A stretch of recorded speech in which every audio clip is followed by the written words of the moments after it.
Hello बच्चों। आज हम लोग मराठी अक्षर भारती इयत्ता 10वीं का लेसन नंबर 9 औक्षण इसको स्टडी करेंगे। औक्षण किसको कहते हैं? औक्षण यानी जब कोई बाहर जाता है तो घर वाले उसको वो थाली में दिया रख के उसकी आरती करते हैं, शुभकामना देते हैं, तो उसको औक्षण कहते हैं। तो इस लेसन में किसका औक्षण किया जा रहा है? सीमे पर जो सैनिक लोग लड़ रहे हैं हमारे लिए, तो पूरे देशवासियों की तरफ से उनका औक्षण किया जा रहा है।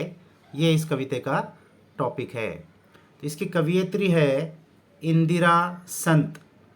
तो इस कविता में इंदिरा संत ने क्या बताया है, यहाँ इनका इंट्रोडक्शन के बाद दिया हुआ है। सीमेवर लढायला जाण्यासाठी सुसज्ज झालेल्या जवानाला साऱ्या देशवासियांकडून केले जाणारे हे औक्षण आहे। यानी सीमे पर जो लड़ने के लिए जवान जा रहा है तो पूरे देशवासियों के तरफ से उसको ये औक्षण किया जा रहा है, उसको ये शुभकामना दी जा रही है। औक्षण करताना मनात येणाऱ्या विविध भावनांचे वर्णन कवयित्रीने प्रस्तुत कवितेतून व्यक्त केले आहे। तो इस औक्षण करते वक्त मन में जो भावना आ रही है तो उसका वर्णन, उसका डिस्क्रिप्शन कवयित्री ने इस पोइट्री में किया है। तो पूरे देशवासियों के तरफ से देश के जो गरीब लोग हैं, दुर्बल लोग हैं, जो और किसी चीज़ से मदद नहीं कर सकते हैं, तो वो सिर्फ अपनी शुभकामनाओं से इस सैनिक के लिए दुआएं दे रहे हैं, उसके लिए शुभकामना कर रहे हैं। तो चलो इसको रीड करते हैं, वो लोग क्या कह रहे हैं।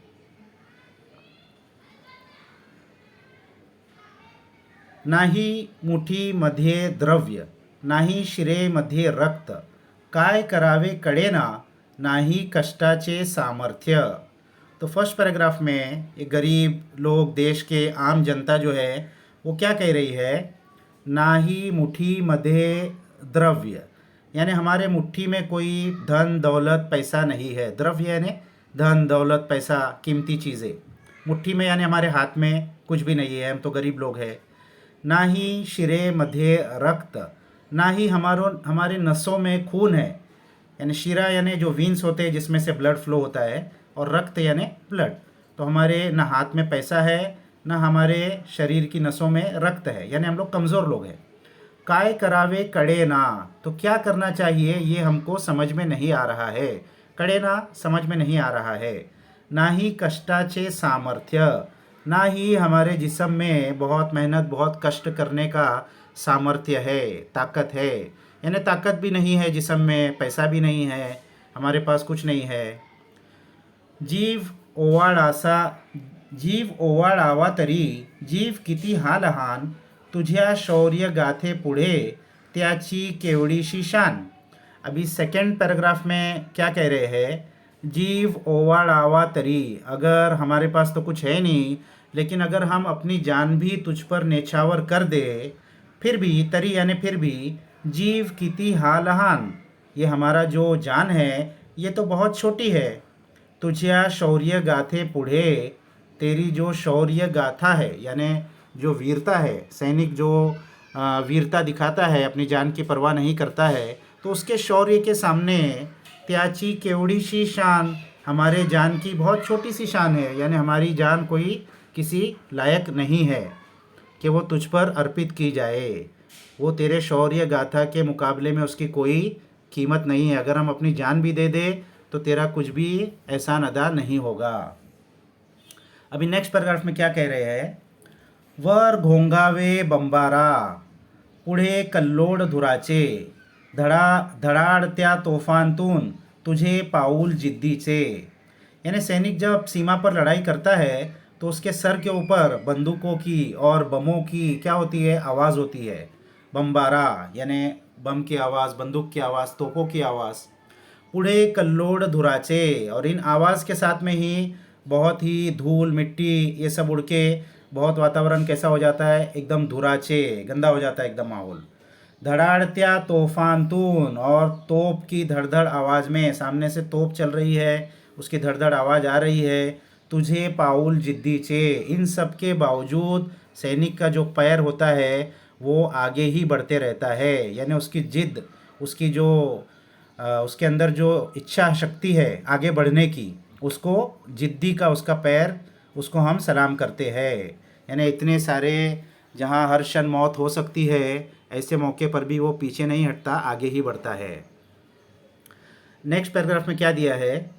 तुझी विजयाची दौड डोळे भरून पहावी, डोळ्यांतील आसवांची जोत जोत पाजडावी। तुझी विजयाची दौड़, ये जो तेरी दौड़ है जीत की तरफ, ये जिद का जो पैर तू उठा रहा है आगे अपने देश को विजय दिलाने के लिए, डोळे भरून पहावी, तो हम चाहते हैं कि इसको आंख भर के हम देखें। इतना अच्छा, इतनी हिम्मत वो दिखा रहा है कि आंख भर के उसको देखना चाहिए। डोळ्यांतील आसवांची, और हमारे डोळे में, हमारे आंख में जो आंसू आ रहे हैं, इसको देखकर जोत जोत पाजड़ावी, इससे हर एक आंसू से एक जोत जल रही है। यानी जो औक्षण करने के लिए दिए में जोत जलाते हैं, तो हर एक आंसू से एक जोत जल रही है। अब ये लास्ट पैराग्राफ में क्या दिया है? अशा असंख्य ज्योतींची तुझ्या मागून राखण, दीन दुबळ्यांचे असे तुला एकच औक्षण।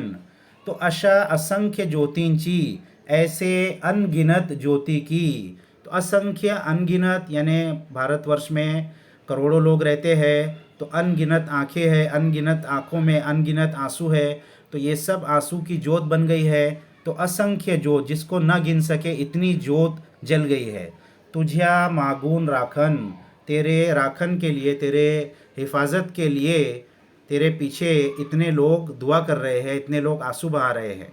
दीन दुबड़ियांचे असे, दीन दुबड़े यानी गरीब लोग, इनके दीन दुबड़ियांचे असे गरीब लोगों का ऐसा तुला एकच औक्षण, तेरे लिए एक ही औक्षण है। यानी वो और तो कुछ नहीं कर सकते, जैसे पोइट्री में बताया, उनके पास न ताकत है न दौलत है, तो ये क्या कर रहे हैं? अपने आँखों से आंसू निकाल के उसका, उन आँखों की आंसू से औक्षण कर रहे हैं, उसकी हिफाजत की, उसको शुभकामना दे रहे हैं।